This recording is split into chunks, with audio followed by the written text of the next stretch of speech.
entonces continuar.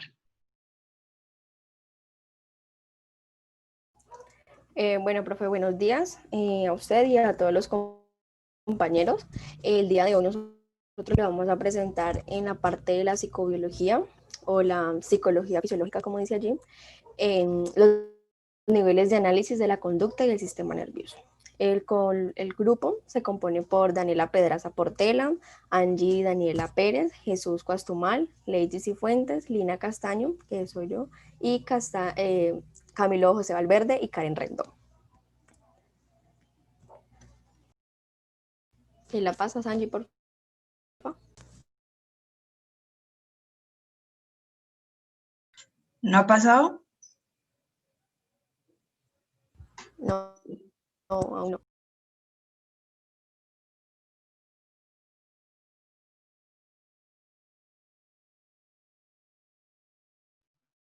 Yo creo que debes habilitar la edición, ¿no será? Allá.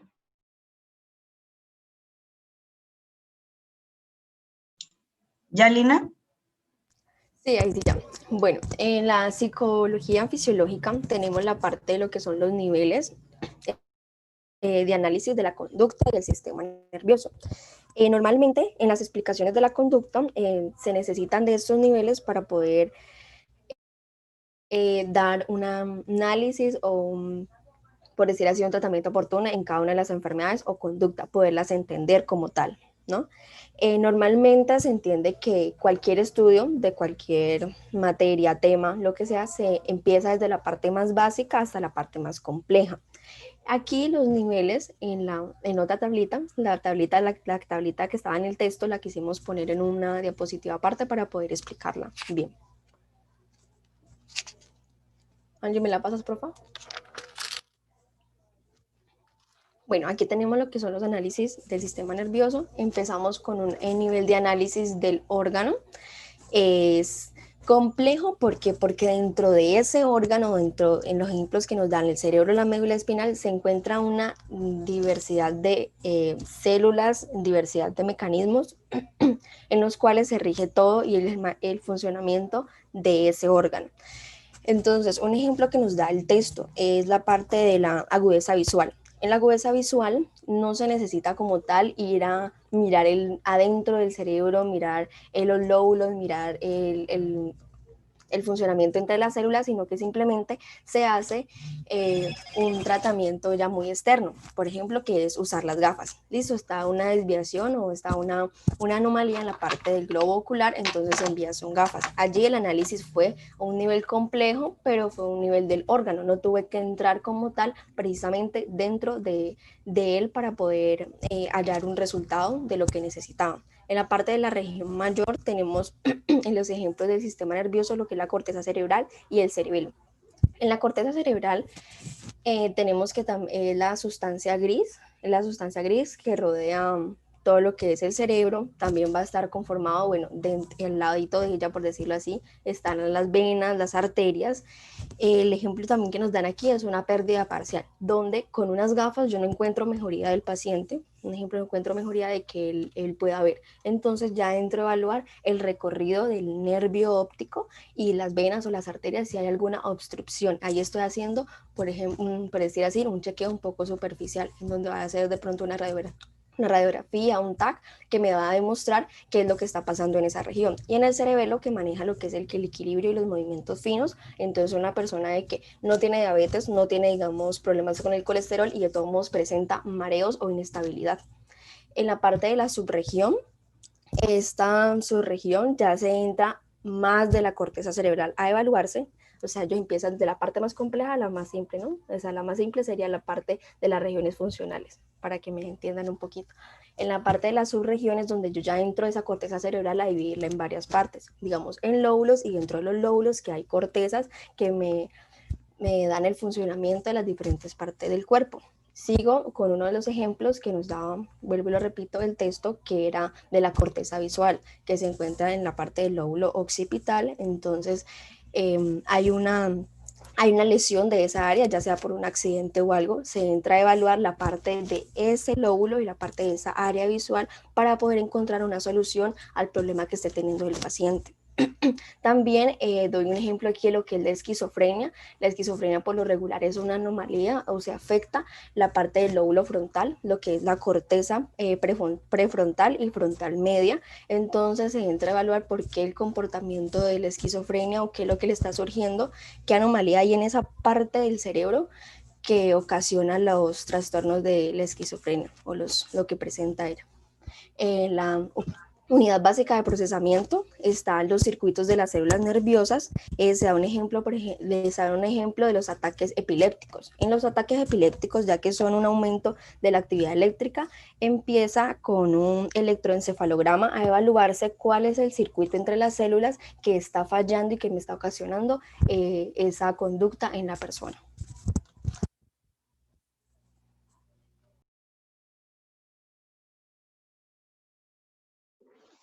Bueno, dentro también tenemos el nivel simple, que se refiere, por ejemplo, a lo que es la célula, los contactos funcionales entre células nerviosas y regiones funcionales de las membranas de las células nerviosas.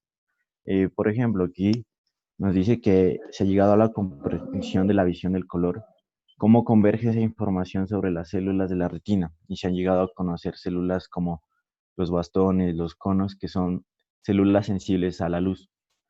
Por otro lado, también hay más de 200 variedades de células nerviosas. Por ejemplo, nos dice las piramidales que se encuentran mayoritariamente en el cerebelo y, no, perdón, en el hipocampo, que es un sitio fundamental para la memoria, y las células de Purkinje que se encuentran en el cerebelo. También como otros investigadores realizan análisis cómo se relacionan estos contactos funcionales. La sinapsis química también se ha llegado a conocer gracias a experimentos cómo es el potencial de acción y cómo se produce esta transmisión del mensaje entre las células.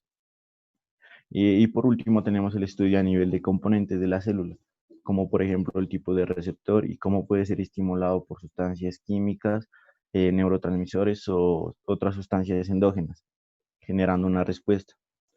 Consecuentemente, como una sobreestimulación o falta de estas sustancias puede generar alguna patología, como puede ser la esquizofrenia, el Parkinson, entre otras.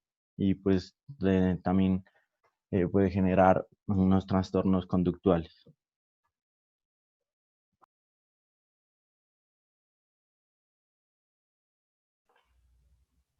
Bueno, en la comparación de especie-individuo. Entonces, en ese apartado, pues voy a pedirle colaboración a la profesora con el nombre del antropólogo. Profe, es Clay Clocum. ¿Sí? Entonces, este antropólogo pues, nos dice que cada persona es en algún aspecto como cualquier otra, y en algún aspecto como alguna otra persona, y en algún aspecto como ninguna otra persona. Entonces, cuando pasamos este pensamiento pues al terreno animal, podemos pensar que tanto los humanos en algunas cosas nos vamos a parecer a los animales. Pues al final todos pertenecemos al reino animal, pero pues me refiero pues, por ejemplo, como aquí, como pues vemos el león, la jirafa. Entonces, ¿en qué nos parecemos? En un ejemplo sería en la manera en que ingerimos alimentos y otra en que somos multicelulares. Por ejemplo, la bacteria, la E. coli, vemos que existen áreas semejantes donde hay animales que van a dominar a otros. Ahí entraría la bacteria E. coli. Que hay animales que comparten esta misma bacteria con los mismos procesos básicos y la misma química genética. Pero ahí es cuando, por ejemplo, ahí es lo que yo quiero llegar a hacer énfasis, es que los investigadores deben ver las diferencias que poseen entre cada especie.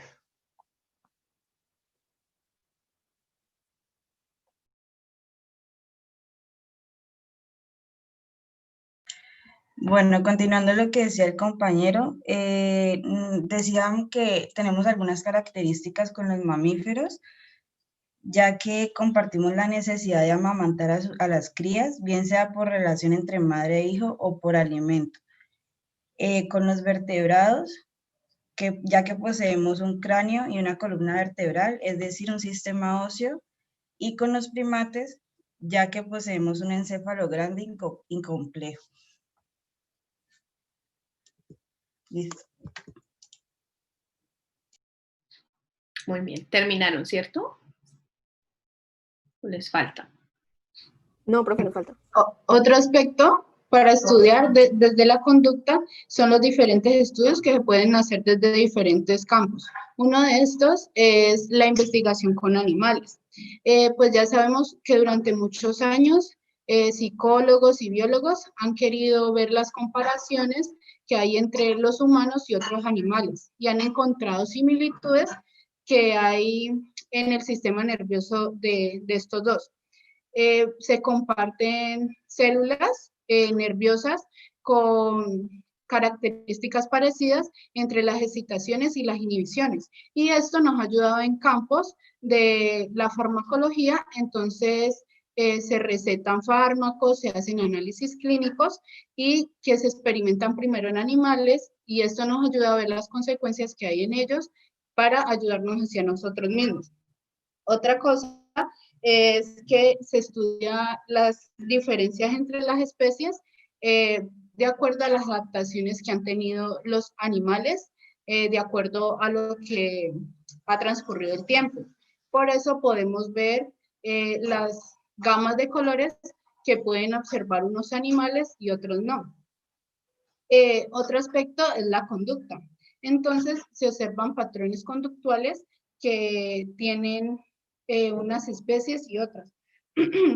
Entonces, podemos ver que los estudios desde diferentes áreas nos han ayudado a reconocer aspectos de nuestros patrones conductuales, como son el análisis, el aprendizaje, el sexo, y podemos ver que nosotros tenemos nuestro sistema nervioso como otros vertebrados, pero diferimos de ellos porque de acuerdo al tiempo hemos sufrido adaptaciones y hemos evolucionado diferente las especies.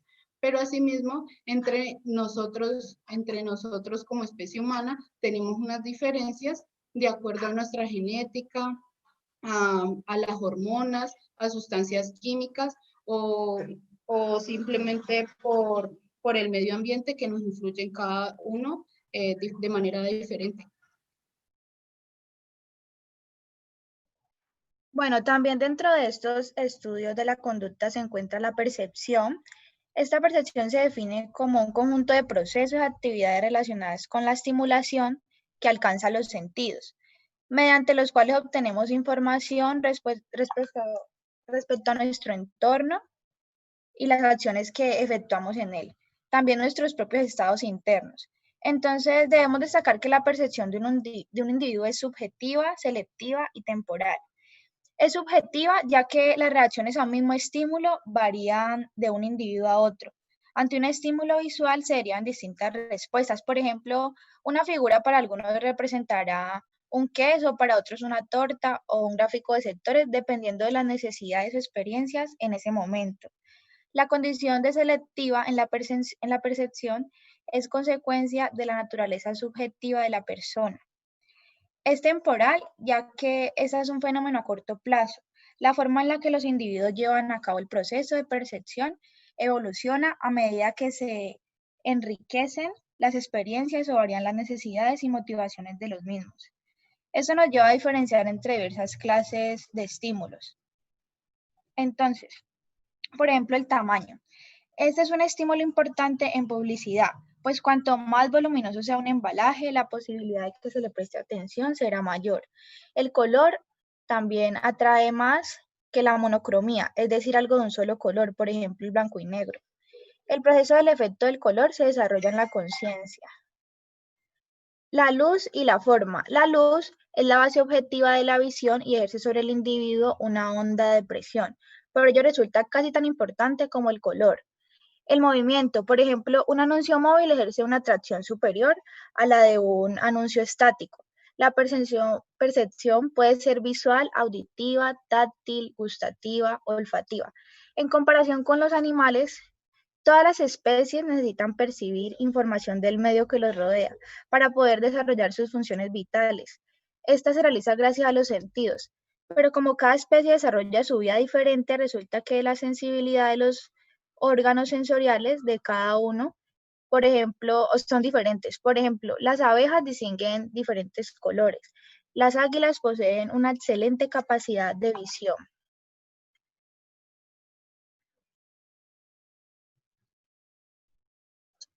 Vamos a hablar de lo que son las adicciones.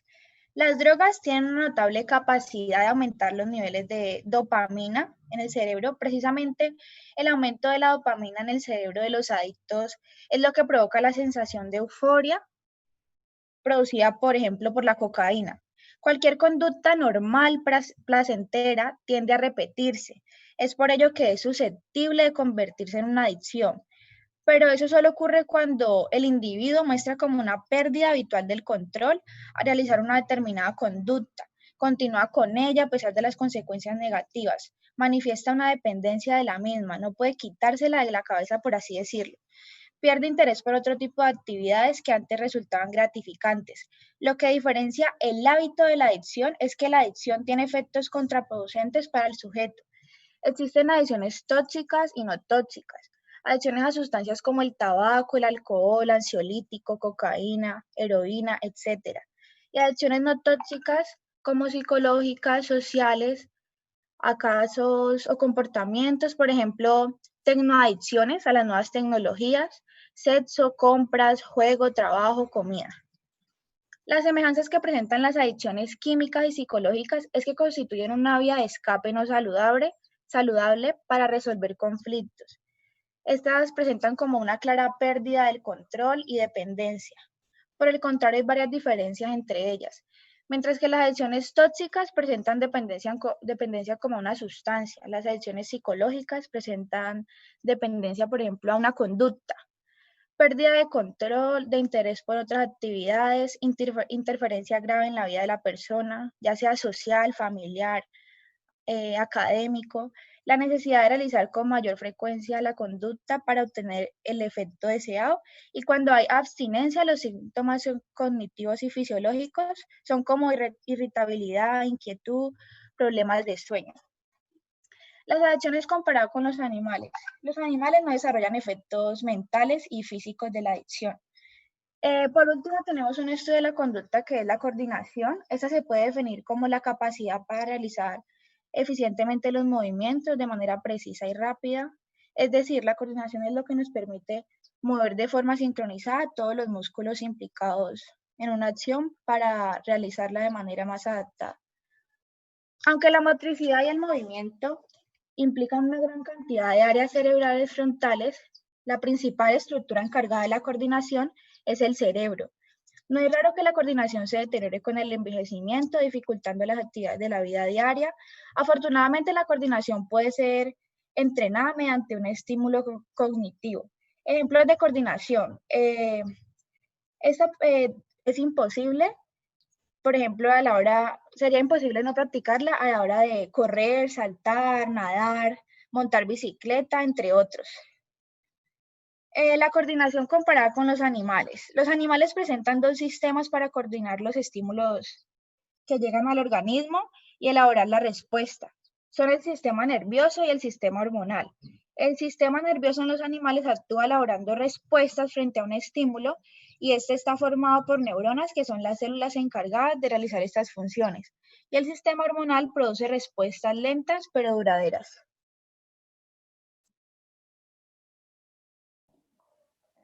En el caso de las hormonas, los mecanismos de acción hormonal son los mismos en invertebrados, aves y mamíferos. Estos son muy similares en una amplia variedad de órdenes, pero en ella podemos dar ejemplo en la conducta sexual. Y en la memoria, como las personas son capaces de tener experiencias, procesar información y almacenar memoria de las experiencias, esta forma parte de nuestra historia, como algunos mamíferos, aves o invertebrados, pero no tan asertiva como son en los seres humanos.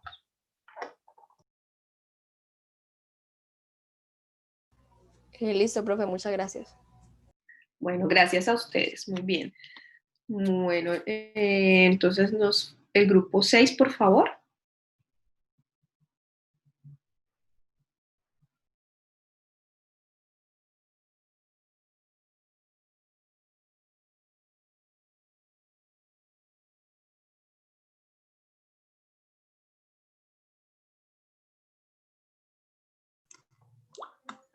Buenos días. ¿Ahí ya Bueno, se está viendo? sí se ve. Listo, entonces nosotros ahora vamos a presentar nuestro mapa mental. Mis compañeros son Camilo Agreo, Kiri Fernanda Paneso, Paula Andrea Canizales, Mariana Jaramillo, Sayida Santander, Livni Evelyn Carabalí, Isabela Jaramillo y mi persona María Camila Arcila.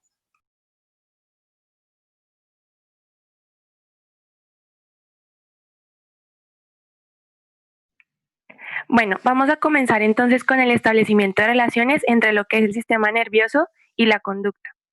Al inicio de esta parte del capítulo del libro, nos mencionan ciertas disciplinas que son diferentes entre sí, pero que tienen un punto de acercamiento que permite que éstas se complementen. Entonces, esas disciplinas son, primero tendríamos la anatomía, luego la fisiología, la química y finalmente la ingeniería. ¿Qué hace la anatomía? Con el sistema nervioso. Va a estudiar sus estructuras, sus componentes y las vías neurales.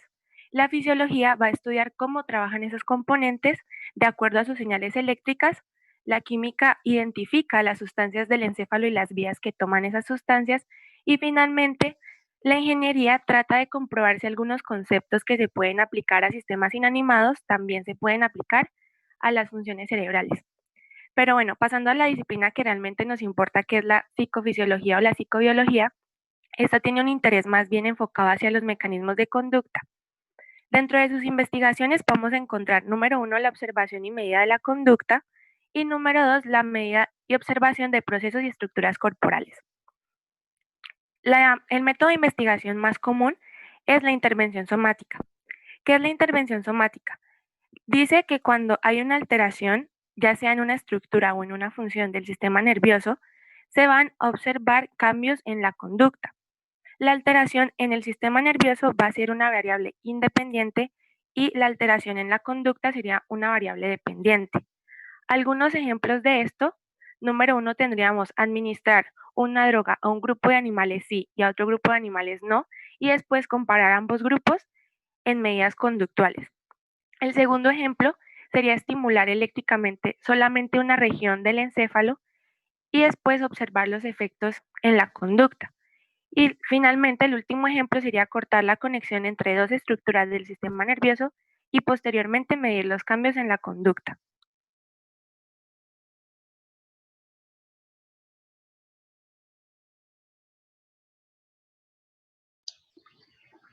Ahora vamos a ver la aproximación correlacional. Bueno, pues que esta, como su nombre nos va a indicar, nos va a relacionar o correlacionar el cerebro y la conducta.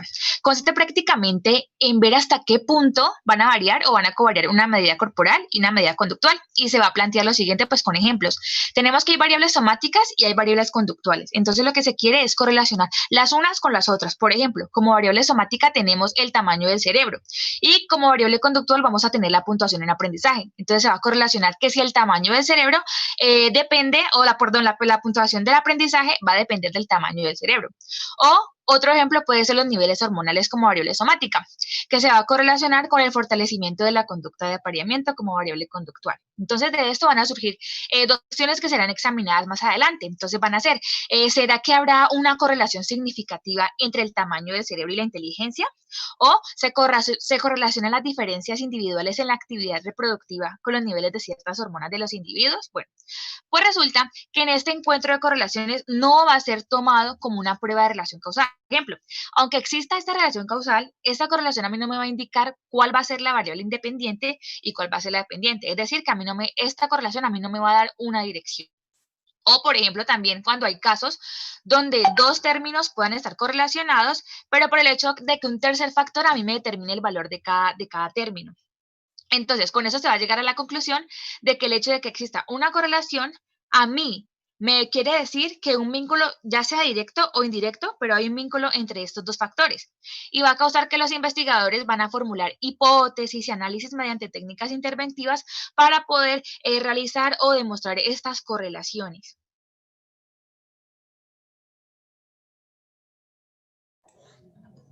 Ahora yo les voy a hablar de lo que es la intervención conductual.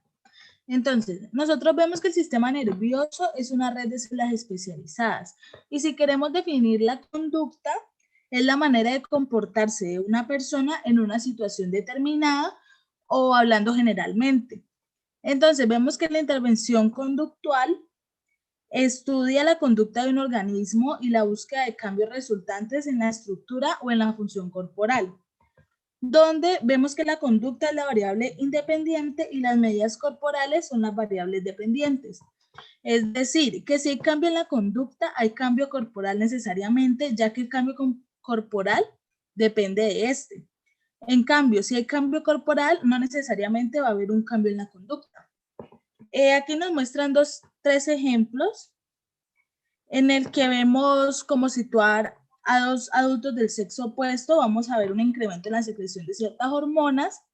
El segundo ejemplo es que si exponemos a una persona o animal a un estímulo visual, este va a provocar cambios en la actividad eléctrica y el flujo sanguíneo de algunas partes del cerebro. Y en la tercera vemos que el entrenamiento de animales va acompañado de cambios electrofisiológicos, bioquímicos, anatómicos en algunas partes del cerebro.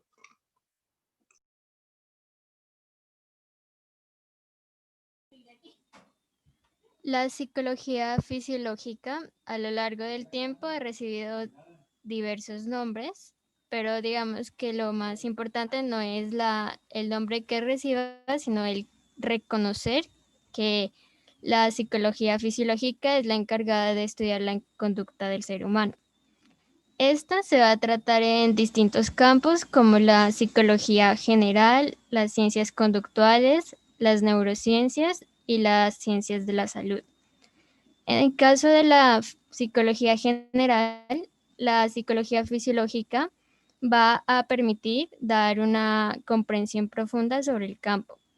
En las ciencias de la salud, esta va a permitir reconocer la importancia de la interacción entre la conducta, el cuerpo y las funciones internas.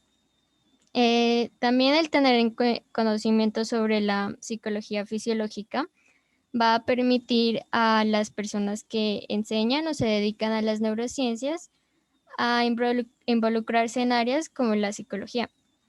Y en el caso de las personas cuya formación incluye las ciencias conductuales y fisiológicas,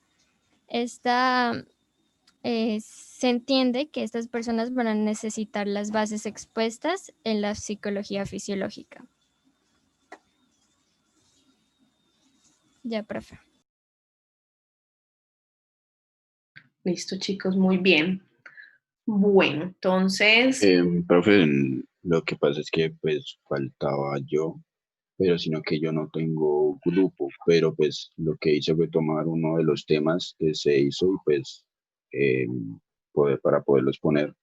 ok, Jesús. Bueno, dale.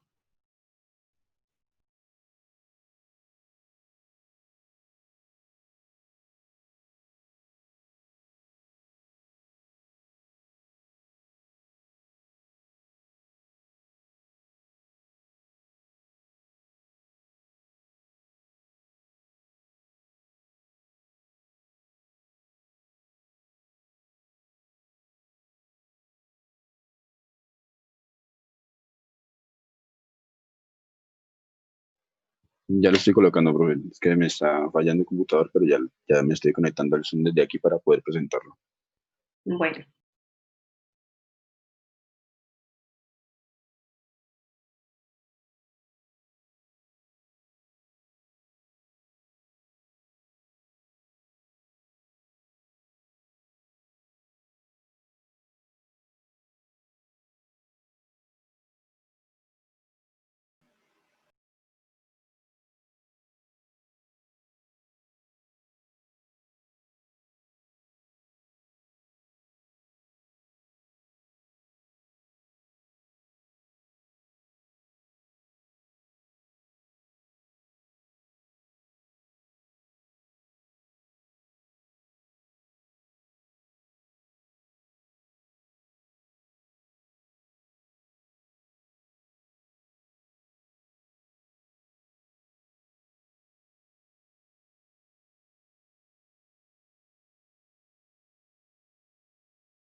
Creo que aquí ya se ve. Sí, sí, ya se ve. Bueno, en la psicobiología fisiológica, pues elegí este tema. Y en la fisiología psicológica, pues veo que en la actualidad es el estudio de la base fisiológica de las subyacentes a las funciones psicológicas y que la mayoría de estos campos están en investigaciones del sistema nervioso y sistema circulatorio. En el sistema nervioso vamos a tener que se relaciona con la recepción de estímulos y transmisión de expulsos nerviosos y la actividad de los músculos, que en el sistema nervioso encontramos el periférico, que lo vamos a tener junto al sistema nervioso autónomo, que es el involuntario, y el sistema somático, que es el voluntario. Con el sistema autónomo involuntario tenemos el parasimpático, que es en un estado normal, y el simpático, que nos pone en un estado de alerta. Ese es el sistema que nos avisa en que estamos en peligro. En el sistema nervioso central lo vamos a tener con la médula espinal, cerebro, y esto nos van a dar hacia las redes neuronales. En el sistema nervioso circulatorio es el sistema nervioso periférico que es el encargado de comunicarse con las glándulas y músculos de los receptores sensoriales para ver, oír, oler, tocar y sentir. En el sistema circulatorio es más lento que el sistema nervioso, ya que además de transportar sangre, se distribuyen hormonas de las glándulas por el resto del cuerpo. Y en la conducta humana depende de estos dos sistemas de comunicación, tanto como conducta como para los cambios corporales. También vamos a tener en la psicofisiología, que esta analiza las actividades psicológicas que producen las respuestas fisiológicas, que son los mecanismos fisiológicos que conducen a la actividad psicológica, como la neurobiología, que es el estudio del sistema nervioso y sus funciones, y la psicofarmacología.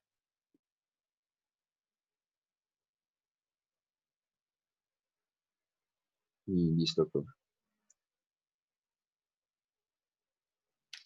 Bueno, listo. Entonces voy a compartir a continuación una pantalla para que compartir una información con ustedes y posteriormente entonces realizaremos el ejercicio en clase.